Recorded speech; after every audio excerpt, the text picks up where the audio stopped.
Assalamualaikum warahmatullahi wabarakatuh. Selamat pagi teman-teman semua. Sebelumnya perkenalkan, nama saya Yuni saya dengan NIM 1062036 ya, dari Prodi S1 Kedokteran Gigi dari Institut Ilmu Kesehatan Muktiwiyata Kediri. Mohon izin untuk mempresentasikan sedikit yang saya ketahui tentang bagaimana mencegah karies gigi pada anak. Apa saja penyebabnya, cara menyikat gigi sudah benar atau tidak, mari kita bahas, kita diskusikan pada kesempatan kali ini.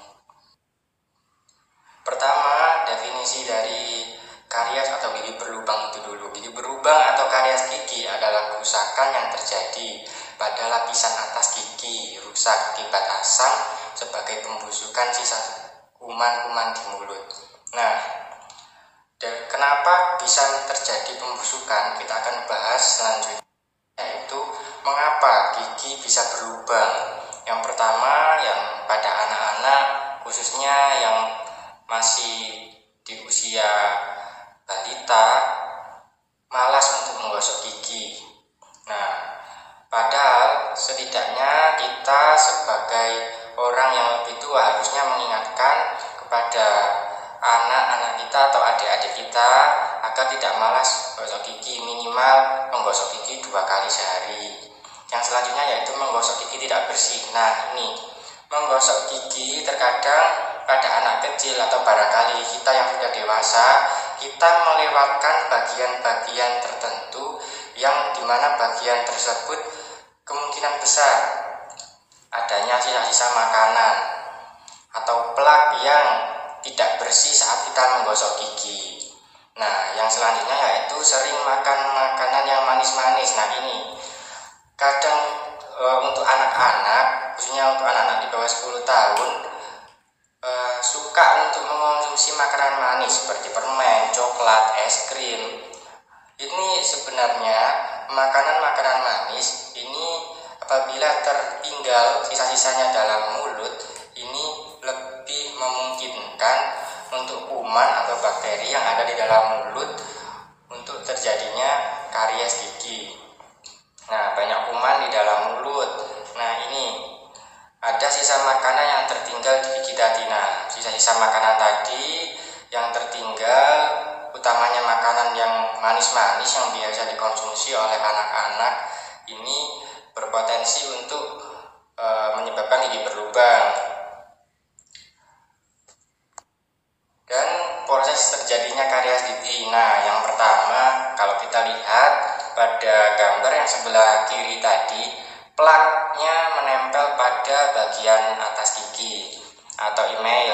Nah, plak atau sisa makanan tadi yang menempel pada email ini pada permukaan gigi saat menggosok gigi tidak dibersihkan secara maksimal.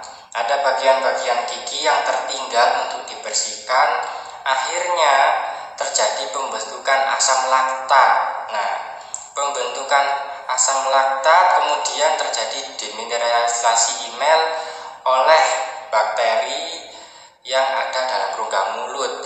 Nah, lama-kelamaan karena terjadi demineralisasi yang disebabkan oleh sisa plak dan bakteri tadi, akan terjadi gigi berlubang atau karies. Nah, berikut bagaimana cara kita sebagai orang yang lebih tua untuk mengingatkan adik atau anak kita bagaimana menjaga kesehatan gigi dan mulut.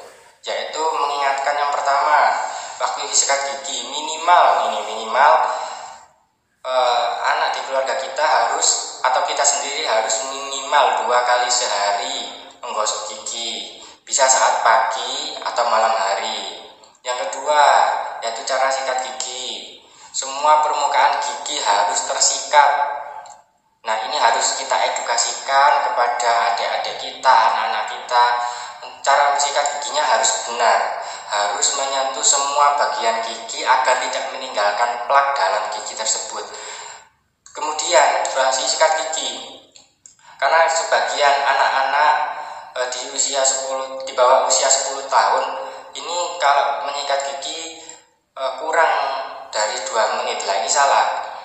Mungkin disebabkan oleh pasta giginya yang terlalu strong untuk anak-anak, maka mereka nggak kuat kalau sikat gigi terlalu lama. Mungkin itu bisa kita antisipasi sebagai orang yang lebih dewasa, yaitu dengan menggunakan atau memberi pasta gigi yang khusus buat anak-anak. Tentunya bukan pasta gigi yang dipakai oleh orang dewasa yang aroma mint atau mentolnya ini sangat kuat sehingga mereka tidak betah terlalu lama untuk menyikat giginya. Nah, yang selanjutnya yaitu sikat dan pasta gigi. Nah, ini dia. Gunakan sikat gigi masing-masing dan pilih pasta gigi yang mengandung fluoride dengan takaran yang sesuai. Nah, sikatnya ini harus rutin juga untuk diganti. Sikat gigi harus rutin diganti. Tidak boleh sikat gigi ini yang sudah rusak, sudah buruk, ini masih dipakai oleh anak atau adik-adik kita yang masih kecil. Kita sebagai orang dewasa harus memperhatikan hal tersebut, karena nanti kalau sikat atau yang dipakai itu sikat yang sudah rusak, sudah jelek, ini akan mempengaruhi dari kesehatan gigi dan mulut adik atau anak kita. Hindari penggunaan DOT dan tidak konsumsi makanan manis yang berlebihan. Nah, penggunaan DOT khususnya untuk anak yang sudah di atas balita tidak direkomendasikan terlalu banyak. Harus dikurangi sedikit demi sedikit dan tidak mengkonsumsi makanan manis yang berlebihan. Nah, ini dapat kita lihat kalau anak-anak di bawah usia 10 tahun biasanya mereka suka mengkonsumsi makanan manis yang berlebihan. Nah, ini kita bisa siasati dengan mungkin sebagai ibu rumah tangga kita bisa membuat makanan-makanan lain yang tidak terlalu manis untuk dikonsumsi oleh anak-anak kita atau adik-adik kita nanti di rumah, agar mereka bisa membatasi juga makanan manis, dan juga diedukasi kepada anak atau adik-adik kita agar tidak mengkonsumsi makanan manis yang berlebihan.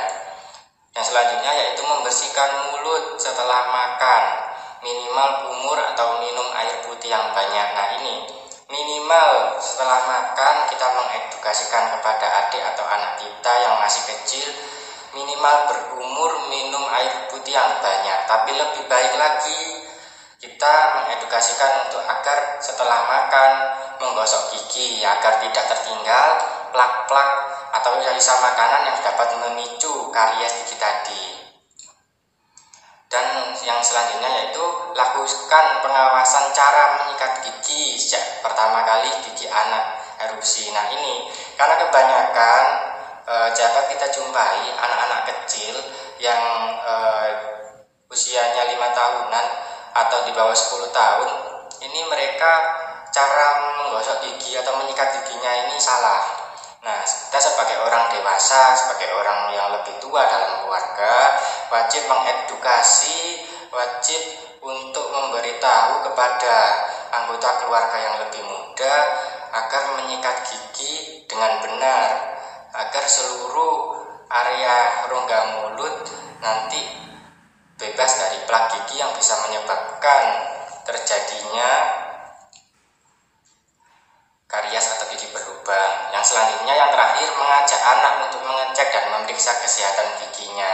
Nah, ini dapat kita jumpai dan kita maklumi untuk anak-anak kadang merasa takut untuk pergi ke dokter gigi, atau barangkali takut untuk memeriksakan kesehatan giginya di puskesmas, rumah sakit atau klinik terdekat. Nah, kita sebagai orang tua harus mengedukasi anak kita, meyakinkan anak kita untuk mengajak mereka untuk pergi atau memeriksakan, mengecek kesehatan giginya secara rutin agar nanti tidak menimbulkan masalah-masalah yang berkelanjutan di kemudian hari. Dan opsi selanjutnya bisa ke dokter gigi spesialis kedokteran gigi anak yang tentunya mereka lebih ahli dari spesialisasi dokter gigi yang lain dalam menentukan kesehatan gigi anak dan mengedukasi anak.